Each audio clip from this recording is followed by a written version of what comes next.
Hey guys, welcome to Chapter 5 of The Count of Monte Cristo. My name is Leanne Little and I am all about stories. I read them, write them, watch them.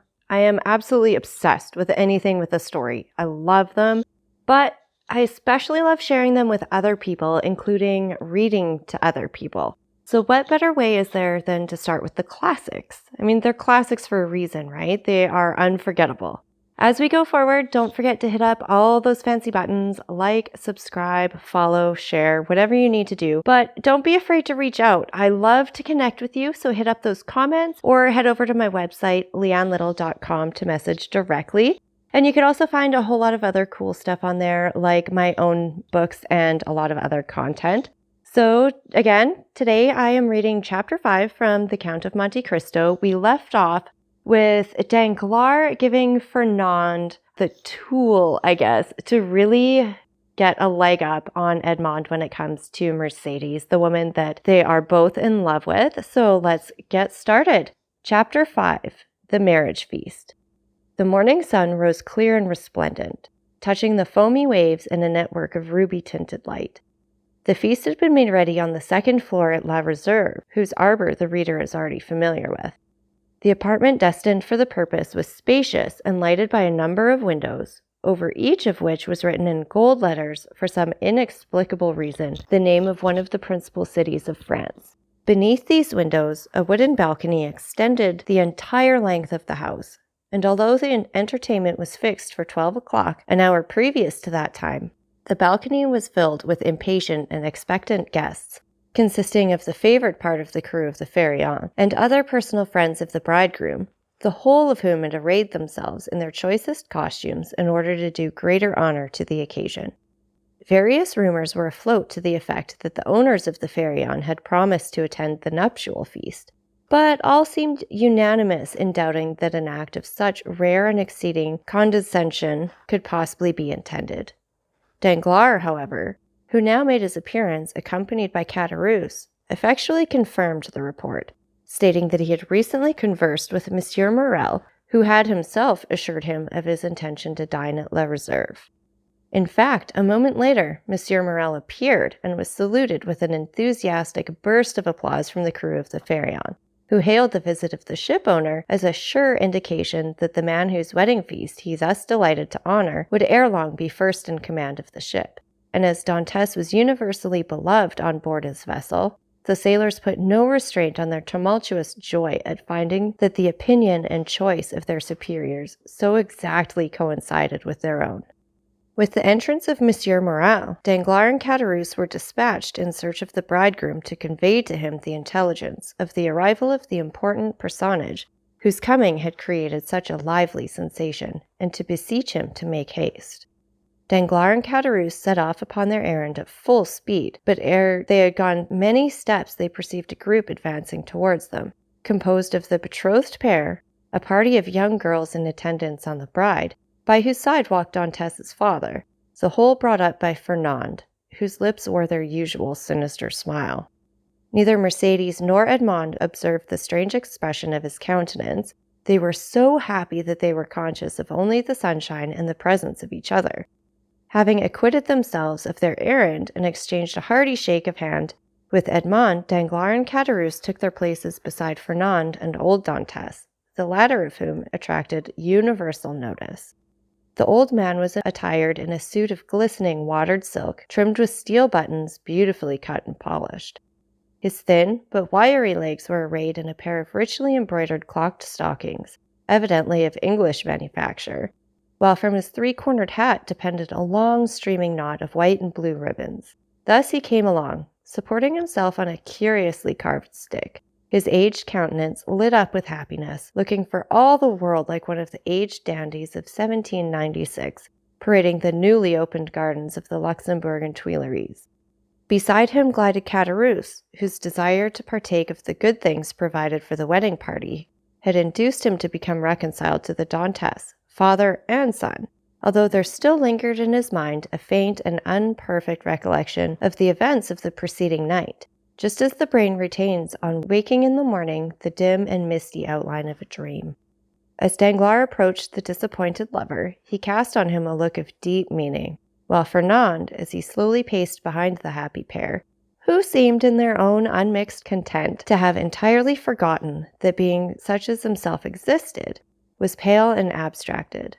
Occasionally, however, a deep flush would overspread his countenance, and a nervous contraction distort his features, while, with an agitated and restless gaze, he would glance in the direction of Marseille, like one who either anticipated or foresaw some great and important event. Dantès himself was simply, but becomingly, clad in the dress peculiar to the merchant service. A costume somewhat between a military and civil garb, and with his fine countenance radiant with joy and happiness, a more perfect specimen of manly beauty could scarcely be imagined. Lovely as the Greek girls of Cyprus or Chios, Mercédès boasted the same bright flashing eyes of jet, and ripe, round, coral lips. She moved with the light, free step of an Arlesian or Andalusian. One more practiced in the arts of great cities would have hid her blushes beneath a veil, or at least have cast down her thickly fringed lashes, so as to have concealed the liquid luster of her animated eyes. But, on the contrary, the delighted girl looked around her with a smile that seemed to say, "If you're my friends, rejoice with me, for I am very happy." As soon as the bridal party came in sight of La Réserve, Monsieur Morrel descended and came forth to meet it, followed by the soldiers and sailors there assembled, to whom he had repeated the promise already given, that Dantès should be the successor of the late Captain Leclerc. Edmond, at the approach of his patron, respectfully placed the arm of his affianced bride within that of Monsieur Morrel, who, forthwith conducting her up the flight of wooden steps leading to the chamber in which the feast was prepared, was gaily followed by the guests, beneath whose heavy tread the slight structure creaked and groaned for the space of several minutes. "Father," said Mercédès, stopping when she had reached the center of the table, "sit, I pray you, on my right hand. On my left I will place him who has ever been as a brother to me," pointing with a soft and gentle smile to Fernand, but her words and looks seemed to inflict the direst torture on him, for his lips became ghastly pale, and even beneath the dark hue of his complexion the blood might be seen retreating, as though some sudden pang drove it back to the heart. During this time Dantès, at the opposite side of the table, had been occupied in similarly placing his most honored guests.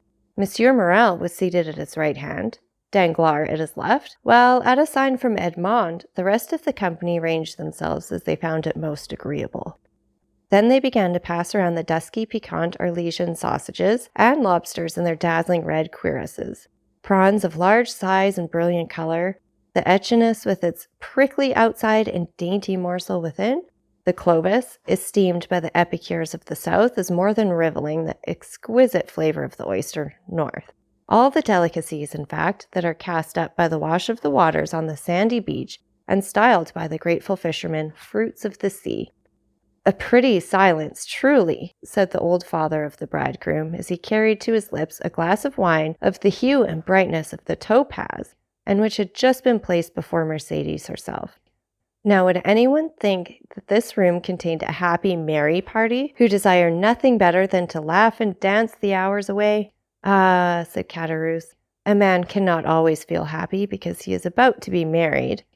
"The truth is," replied Dantès, "that I am too happy for noisy mirth, if that is what you meant by your observation, my worthy friend. You're right.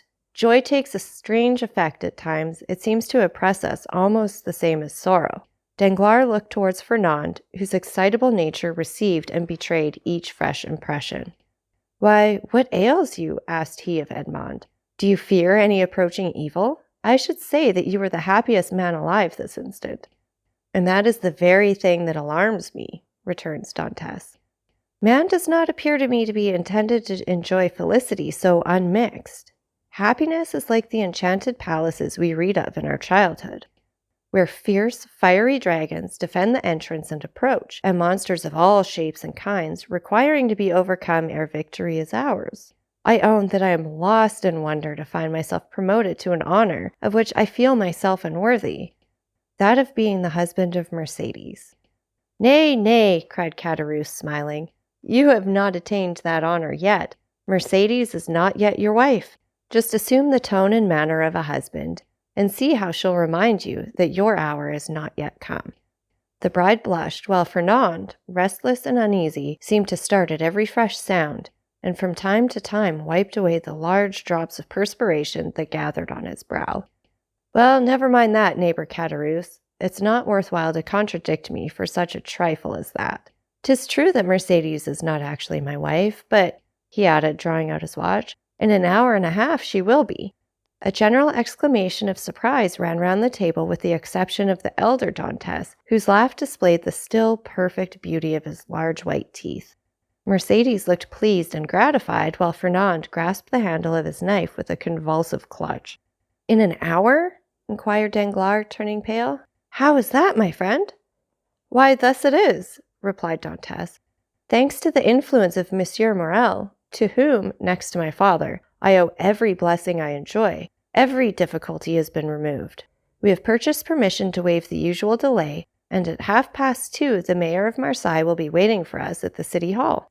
Now, as 1:15 is already struck, I do not consider I have asserted too much in saying that in another hour and 30 minutes, Mercedes will have become Madame Dantès."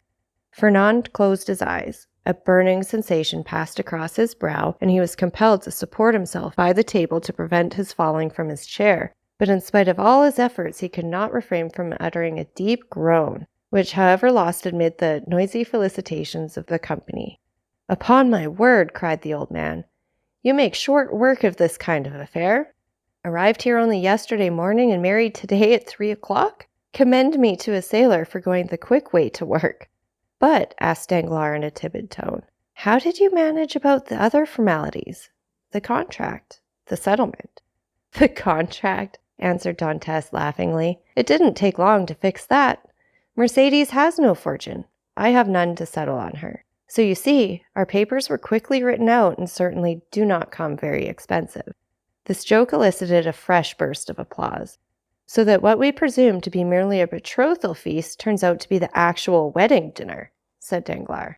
"No, no," answered Dantès. "Don't imagine I am going to put you off in that shabby manner. Tomorrow morning I start for Paris. 4 days to go and the same to return, with 1 day to discharge the commission entrusted to me is all the time I shall be absent. I shall be back here by the 1st of March, and on the 2nd I give my real marriage feast."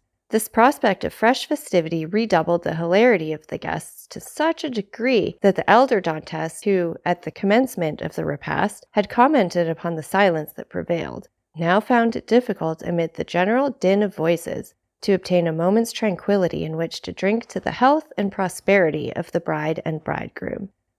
Dantès, perceiving the affectionate eagerness of his father, responded by a look of grateful pleasure, while Mercedes glanced at the clock and made an expressive gesture to Edmond.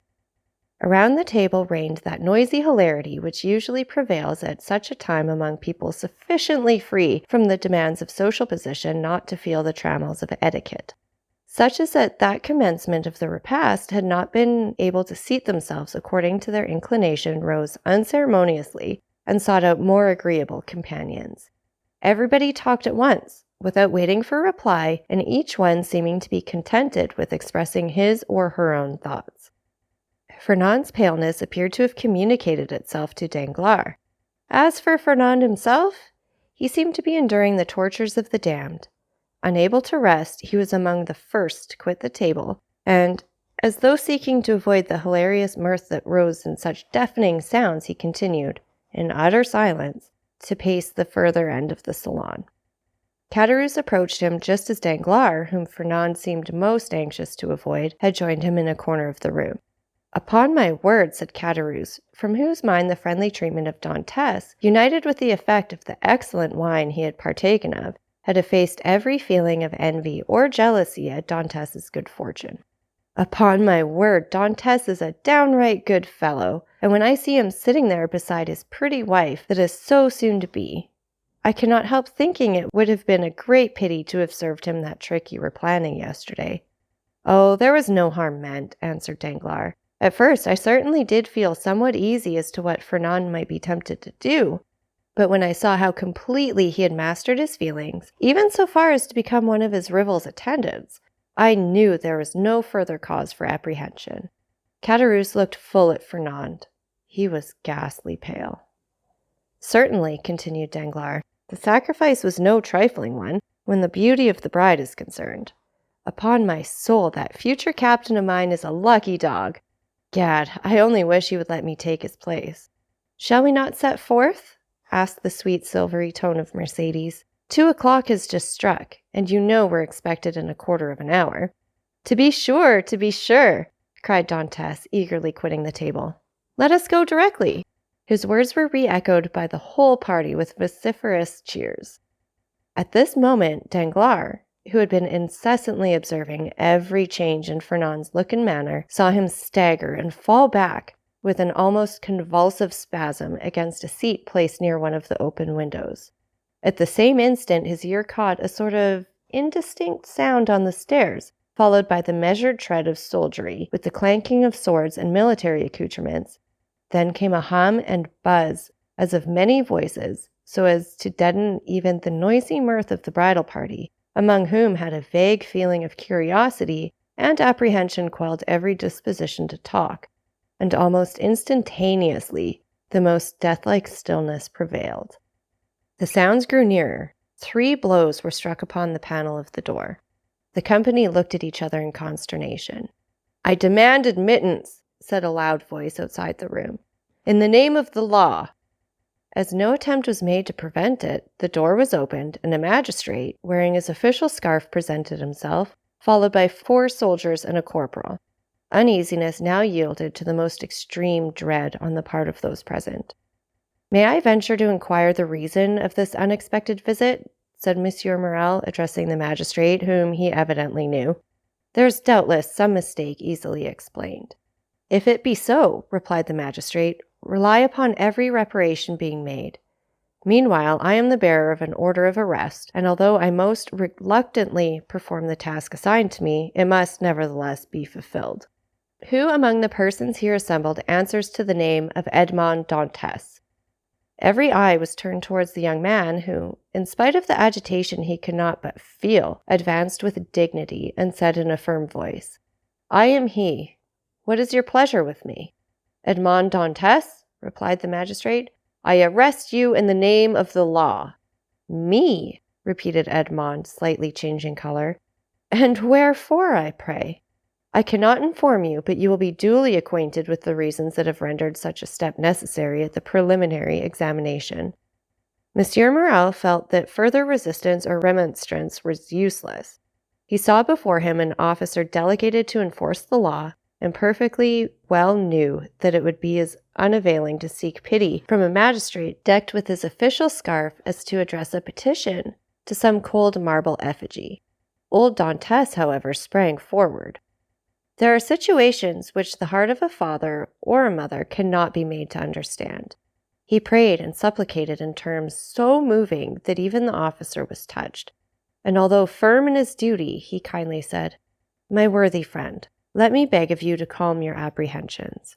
Your son has probably neglected some prescribed form or attention in registering his cargo, and it's more than probable he would be set to liberty directly he has given the information required, whether touching the health of his crew or the value of his freight." "What is the meaning of all this?" inquired Caderousse frowningly of Danglars, who had assumed an air of utter surprise. "How can I tell you?" replied he. "I am, like yourself, utterly bewildered at all that is going on, and cannot in the least make out what it is about." Caderousse then looked around for Fernand, but he had disappeared. The scene of the previous night now came back to his mind with startling clearness. The painful catastrophe he had just witnessed appeared effectually to have rent away the veil which the intoxication of the evening before had raised between himself and his memory.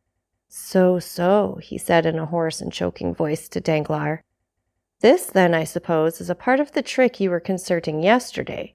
All I can say is, that, if it be so, 'tis an ill turn and well deserves to bring double evil on those who have projected it." "Nonsense," returned Danglars. "I tell you again, I have nothing whatever to do with it. Besides, you know very well that I tore that paper to pieces." "No, you did not," answered Caderousse. "You merely threw it by. I saw it lying in a corner." "Hold your tongue, you fool. What should you know about it? Why, you were drunk." "Where is Fernand?" inquired Caderousse. How do I know? Replied Danglars. Gone, as every prudent man ought to be. To look after his own affairs, most likely. Never mind where he is. Let you and I go and see what's to be done for our poor friends. During this conversation, Dantès, after having exchanged a cheerful shake of the hand with all of his sympathizing friends, had surrendered himself to the officer sent to arrest him, merely saying, "Make yourselves quite easy, my good fellows. There's some little mistake to clear up. That's all. Depend upon it, for very likely I may not have to go so far as the prison to effect that." "Oh, to be sure," responded Danglars, who had now approached the group. "Nothing more than a mistake. I feel quite certain." Dantès descended the staircase, preceded by the magistrate, and followed by the soldiers. A carriage awaited him at the door. He got in, followed by 2 soldiers and the magistrate, and the vehicle drove off towards Marseilles. "Adieu, adieu, dearest Edmond," cried Mercédès, stretching out her arms to him from the balcony. The prisoner heard the cry, which sounded like a sob of a broken heart, and leaning from the coach, he called out, "Goodbye, Mercédès! We shall soon meet again." Then the vehicle disappeared round one of the turnings of Fort St. Nicholas. "Wait for me here, all of you," cried Monsieur Morrel. "I will take the first conveyance I find and hurry to Marseilles, whence I will bring you word how all is going on." "That's right!" exclaimed a multitude of voices. "Go and return as quickly as you can." This second departure was followed by a long and fearful state of terrified silence on the part of those who were left behind. The old father and Mercédès remained for some time apart, each absorbed in grief, but at length the 2 poor victims of the same blow raised their eyes, and with a simultaneous burst of feeling rushed into each other's arms. Meanwhile, Fernand had made his appearance, pouring out for himself a glass of water with a trembling hand, then hastily swallowing it. Went to sit down at the first vacant place, and this was, by mere chance, placed next to the seat on which poor Mercédès had fallen half fainting when released from the warm and affectionate embrace of old Dantès. Instinctively, Fernand drew back his chair. "He is the cause of all this misery, I'm quite sure of it," whispered Caderousse, who had never taken his eyes off Fernand, to Danglars. "I don't think so," answered the other. "He's too stupid to imagine such a scheme. I only hope the mischief will fall upon the head of whoever wrought it." "You don't mention those who aided and abetted the deed," said Caderousse. "Surely," answered Danglars, "one cannot be held responsible for every chance arrow shot into the air." "You can indeed when the arrow lights point downward on someone's head." Meanwhile, the subject of the arrest was being canvassed in every form. "What think you, Danglars," said one of the party, turning towards him, "of this event?" "Why," replied he, "I think it just possible Dantès may have been detected with some trifling article on board ship, considered here as contraband." "But how could he have done so without your knowledge, Danglars, since you're the ship's supercargo?" "Why, as for that, I could only know what I was told respecting the merchandise with which the vessel was laden. I know she was loaded with cotton, and that she took in her freight at Alexandria from Pastret's warehouse, and at Smyrna from Pascal's. That is all I was obliged to know, and I beg I may not be asked for any further particulars." "Now I recollect," said the afflicted old father. "My poor boy told me yesterday he had got a small case of coffee and another of tobacco for me." "There, you see!" exclaimed Danglars. "Now the mischief is out. Depend upon it, the custom-house people went rummaging about the ship in our absence and discovered poor Dantès' hidden treasures." Mercédès, however, paid no heed to this explanation of her lover's arrest. Her grief, which she had hitherto tried to restrain, now burst out in a violent fit of hysterical sobbing. "Come, come," said the old man. "Be comforted, my poor child. There's still hope." "Hope," repeated Danglars. "Hope," faintly muttered Fernand, but the words seemed to die away on his pale, agitated lips, and a convulsive spasm passed over his countenance. "Good news! Good news!" shouted forth one of the party stationed on the balcony of the lookout. "Here comes Monsieur Morrel back. No doubt now we shall hear that our friend is released." Mercédès and the old man rushed to meet the shipowner and greeted him at the door. He was very pale. "What news?" exclaimed a general burst of voices. "Alas, my friends," replied Monsieur Morrel with the mournful shake of his head, "the thing has assumed a more serious aspect than I expected." "Oh, indeed, sir, he is innocent," sobbed forth Mercédès. "That I believe, Monsieur Morrel. But still he's charged." With what? Inquired the elder Dantes. With being an agent of the Bonapartist faction. Many of our readers may be able to recollect how formidable such an accusation became in the period at which our story is dated. A despairing cry escaped the pale lips of Mercedes. The old man sank into a chair. "Ah, Danglars," whispered Caderousse, "you have deceived me. The trick you spoke of last night has been played, but I cannot suffer a poor old man or an innocent girl to die of grief through your fault. I am determined to tell them all about it." "Be silent, you simpleton," cried Danglars, grasping him by the arm, "or I will not even answer for your own safety. Who can tell whether Dantes be innocent or guilty? The vessel did touch at Elba, where he quitted it, and passed a whole day on the island. Now, should any letters or other documents of a compromising nature be found upon him, will it not be taken for granted that all who uphold him are his accomplices?" With the rapid instinct of selfishness, Caderousse readily perceived the solidarity of this mode of reasoning. He gazed doubtfully, wistfully, on Danglars, then caution supplanted generosity. "Suppose we wait a while and see what comes of it," he said, casting a bewildered look on his companion. "To be sure," answered Danglars. "Let us wait, by all means. If he be innocent, of course he will be set at liberty. If guilty, why, it's no use involving ourselves in a conspiracy." "Let us go, then. I cannot stay here any longer." "With all my heart," replied Danglars, pleased to find the other so tractable. "Let us take ourselves out of the way and leave things for the present to take their course." After their departure, Fernand, who had now again become the friend and protector of Mercedes, led the girl to her home, while some friends of Dantes conducted his father, nearly lifeless, to the Allées de Meilhan. The rumor of Edmond's arrest as a Bonapartist agent was not slow in circulating throughout the city. "Could you ever have credited such a thing, my dear Danglars?" asked Monsieur Morrel, as, on his return to the port for the purpose of gleaning fresh tidings of Dantes from Monsieur de Villefort, the assistant procurer, he overtook his supercargo in Caderousse. "Could you have believed such a thing possible?" "Why, you know I told you," replied Danglars, "that I considered the circumstance of his having anchored at the island of Elba as a very suspicious circumstance." "And did you mention these suspicions to any person besides myself?"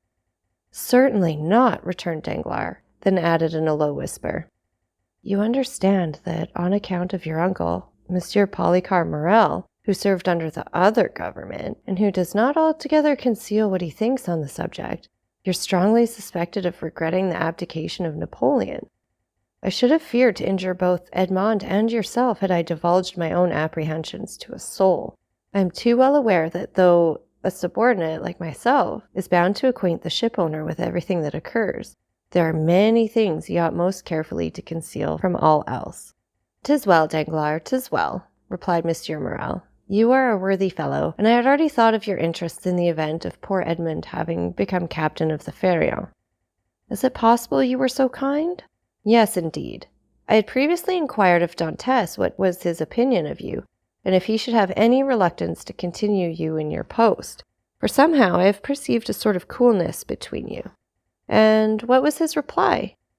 "That he certainly did think he had given you offense in an affair which he merely referred to without entering into particulars, but that whatever possessed the good opinion and confidence of the ship's owners would have his preference also." "The hypocrite!" murmured Danglars. "Poor Dantes," said Caderousse. "No one can deny his being a noble-hearted young fellow." "But meanwhile," continued Monsieur Morrel, "here is the Pharaon without a captain." "Oh," replied Danglars, "since we cannot leave this port for the next 3 months, let us hope ere the expiration of that period Dantes will be set at liberty." "No doubt, but in the meantime?" "I am entirely at your service, Monsieur Morrel," answered Danglars.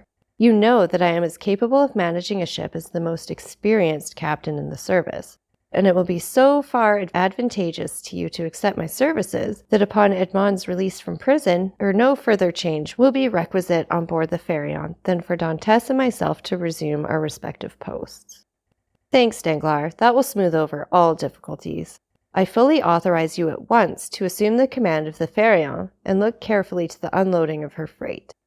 Private misfortunes must never be allowed to interfere with business. Be easy on that score, Monsieur Morrel. But do you think we shall be permitted to see our poor Edmond?"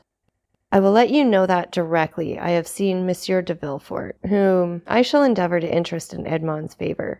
I am aware he is a furious royalist, but in spite of that, and of his being king's attorney, he is a man like ourselves, and I fancy not a bad sort of one."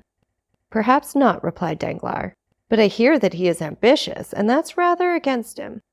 "Well, well," returned Monsieur Morrel, "we shall see. But now hasten on board, and I'll join you there ere long." So saying, the worthy shipowner quitted the two allies and proceeded in the direction of the Palais de Justice. "You see," said Danglars, addressing Caderousse, "the turn things have taken. Do you still feel any desire to stand up in his defense?" "Not in the slightest, but yet it seems to me a shocking thing that a mere joke should lead to such consequences." "But who perpetrated that joke, let me ask?" "Neither you nor myself, but Fernand. You know very well that I threw that paper into a corner of the room. Indeed, I fancied I had destroyed it." "Oh, no," replied Caderousse. "That I can answer for, certainly you did not. I only wish I could see it now as plainly as I saw it lying all crushed and crumpled in the corner of the arbor." "Well, then, if you did, depend upon it, Fernand picked it up, and either copied it or caused it to be copied. Perhaps, even, he did not even take the trouble of recopying it. And now I think of it, by heavens, he may have sent the letter itself. Fortunately for me, the handwriting was disguised." "Then you were aware of Dantès being engaged in a conspiracy?" "Not I. As I said before, I thought the whole thing was a joke, nothing more. It seems, however, that I have unconsciously stumbled upon the truth." "Still," argued Caderousse, "I would give a great deal if nothing of the kind had happened, or at least that I had had no hand in it. You'll see, Danglars, that it will turn out an unlucky job for both of us." "Nonsense. If any harm come of it, it should fall on the guilty person, and that you know is Fernand. How can we be implicated in any way? All we've got to do is keep our own counsel and remain perfectly quiet, not breathing a word to any living soul, and you'll see that the storm will pass away without in the least affecting us." "Amen," responded Caderousse, waving his hand in token of adieu to Danglars, and bending his steps towards the Allée de Meilhan, moving his head to and fro and muttering as he went, after the manner of one whose mind was overcharged with one absorbing idea. "So far, then," said Danglars mentally, "all is gone as I would have it. I am, temporarily, commander of the Pharaon, with the certainty of being permanently so if that fool of a Caderousse can be persuaded to hold his tongue. My only fear is the chance of Dantès being released. But there, he is in the hands of justice, and," he added with a smile, "she will take her own." So saying, he leaped into a boat, desiring to be rowed on board the Pharaon, where Monsieur Morrel had agreed to meet him. All right, that is it for the latest chapter. So like always, take a minute to like, subscribe, follow, share, whatever you need to do. Don't forget that I love hearing from you. You could do that at leannelittle.com, or you can leave anything you'd like to say in the comments below. Remember, it's all about the story. Have a great day.